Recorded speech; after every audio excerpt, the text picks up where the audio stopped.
নমস্কার বন্ধুরা, আমার পরিবারের সকলকে স্বাগতম। তো আজকে আমি তোমাদের সাথে একটা ভিডিও শেয়ার করছি। দেখো, আমের চাটনি নিয়ে।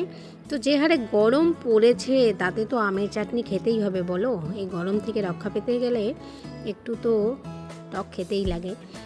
তো আমিও তাই বানিয়ে ফেললাম ঝটপট করে আমের চাটনি, কাঁচা আমের একদম পাতলা করে চাটনি। তো তার জন্য এখানে আমগুলোকে আমি প্রথমে কেটে নিয়েছি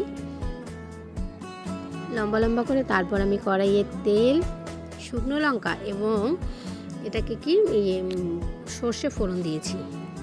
সর্ষে ফোড়ন দিয়ে তারপর আমি আমগুলোকে ছেড়ে দিলাম। আমগুলো কিন্তু বেশ অনেকটাই আটি চেপে এসেছে, এখনও পুরোপুরি চাপেনি, তবে আটি চেপে এসেছে বেশ। তারপর আমি এখানে পরিমাণ মতো নুন এবং সামান্য একটু হলুদ দিয়ে দিলাম।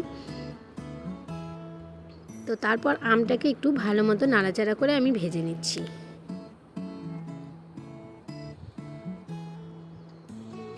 তো আমটাকে এরকম করে নাড়াচাড়া করে ভাজতে ভাজতে তারপর আমি এখানে দেখবে আমটা ভাজতে ভাজতে একটু গলে গলে আসবে, একটু নরম হয়ে যাবে আমটা।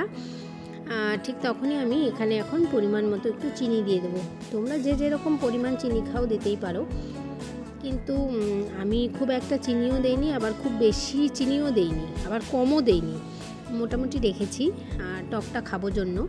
তো তার জন্য দেখো আমি এখানে চিনি দিয়ে দিলাম, বেশ নাড়াচাড়া করে নিচ্ছি।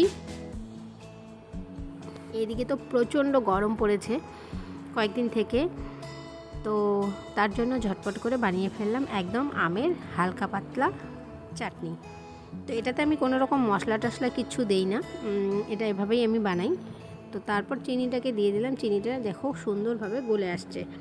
তো চিনিটাও গলে আসছে, সাথে কিন্তু আমগুলোও অনেকটা গলে গলে যাচ্ছে। তো তারপর আমি এখানে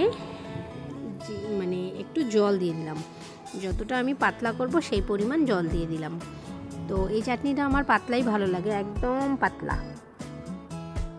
তো দেখো আমি জল দিয়ে দিয়ে তারপর ফুটিয়ে নিয়ে আমি এটাকে কিন্তু নামিয়ে নেব। তো তোমরা পুরো রেসিপিটা দেখতে থাকো, আশা করি তোমাদের প্রত্যেকের ভালো লাগবে, এবং রেসিপিটা কেমন লাগছে অবশ্যই কিন্তু আমাকে কমেন্ট বক্সে জানিও। তো দেখো একদম আমার রেডি হয়ে গেল আমের চাটনি। তো তোমরা কে কে এইভাবে আমের চাটনি বানাও? আমি তো এইভাবে বেশ মাঝে মাঝেই বানাই, একদম মশলা ছাড়া কিচ্ছু দিইনি। তো যাই হোক, ফাইনালি আমের চাটনিটাকে নামিয়েও নিলাম। তো বন্ধুরা, কেমন হয়েছে আমার আমের চাটনিটা অবশ্যই কমেন্ট করে জানিও। সকলের জন্য অনেক অনেক ভালোবাসা রইল আমার তরফ থেকে। তো তোমাদের সাথে দেখা হচ্ছে এরপরে আমার নেক্সট ভিডিওতে। তো আজকে তাহলে এই পর্যন্তই, চলো টাটা, বাই বাই।